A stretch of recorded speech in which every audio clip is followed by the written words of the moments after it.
Sika, Meme and Beep. Meme and Beep, Gary Sika.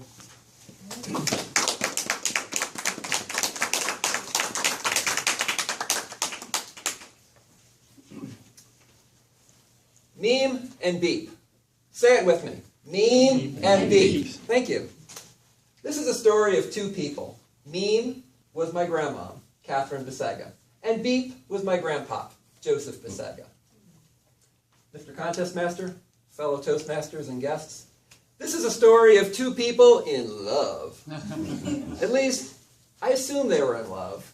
Mostly I remember them yelling at each other. But you know, they yelled at each other for 58 years, married in 1927, and yelled at each other till death did them part. If 8 years of yelling ain't love, I don't know what is. Meme was very German. She wasn't one to hug you or cuddle you or say she loved us.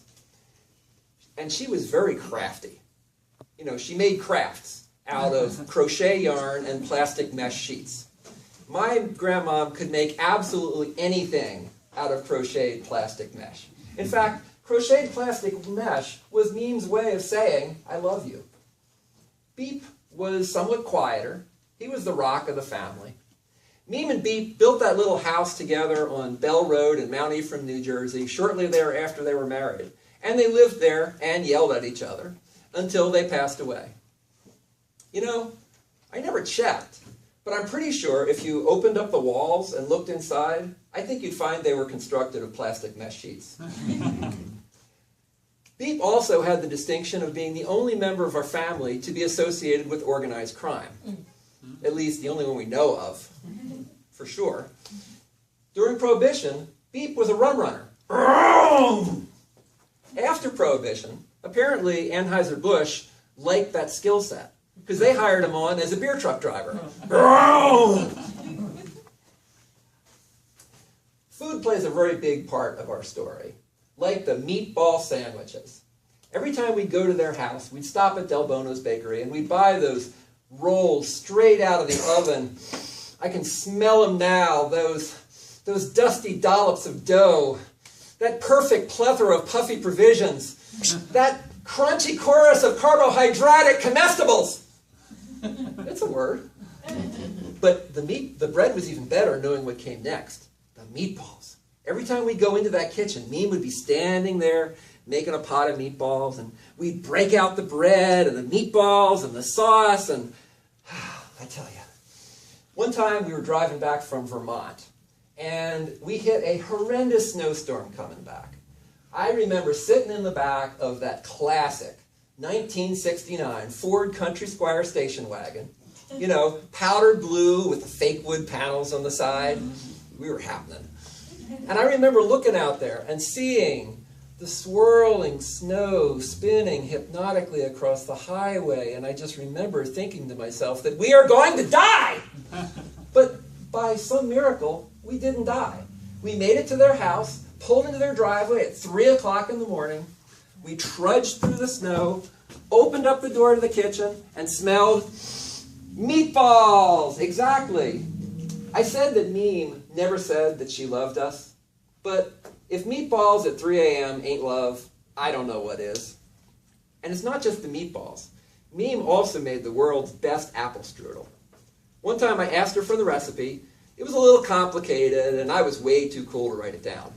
So I figured, I'll get it later. I've always got time. I figured I would always have time.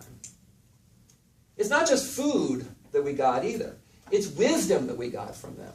Remember, my Meme always used to say, for every pot there's a lid, no matter how coom and booglish. No matter how coom and booglish. There's great wisdom in this saying, despite the fact that we have no idea what it means to be coom or booglish. Are they good or bad? If a lid is only coom, is it better or worse than if it's also booglish? She also used to say, the older they get, the dumber they get. She used to say that a lot. And looking at myself now, I think, yeah, she had a point. Maybe if she was here with us tonight, she would say, when they get really old, They joined Toastmasters speech contests. And it's not just wisdom. We also learn German from them. They bought this Volkswagen camper, imported from Germany, and they must have screwed up when they made the thing. Because all throughout the car, all the writing was in German. Those wacky Germans. But our favorite thing for my brothers and I, in the back, there was this little placard. And the placard said, and I quote, "Gut Fahrt." Now, in German, "Gut Fahrt" means good trip, as in have a good trip. But you can imagine, to two preteen boys, this was absolutely the funniest thing we had ever seen. Yeah, you know, in that van, my brothers and I enjoyed many a gut fart.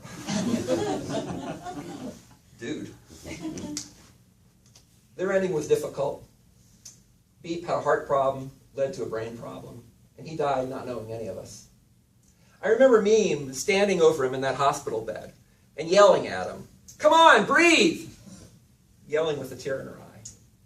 She died about 10 years later. But you know, I don't want to think of them like that. I want to think of them at their house at Christmas time, smelling that pot of meatballs, playing pinochle in the parlor with my aunts and uncles, and watching professional wrestling on TV. We would watch Killer Kowalski do something illegal, and we'd yell at him when the refs missed it. Those refs were so blind.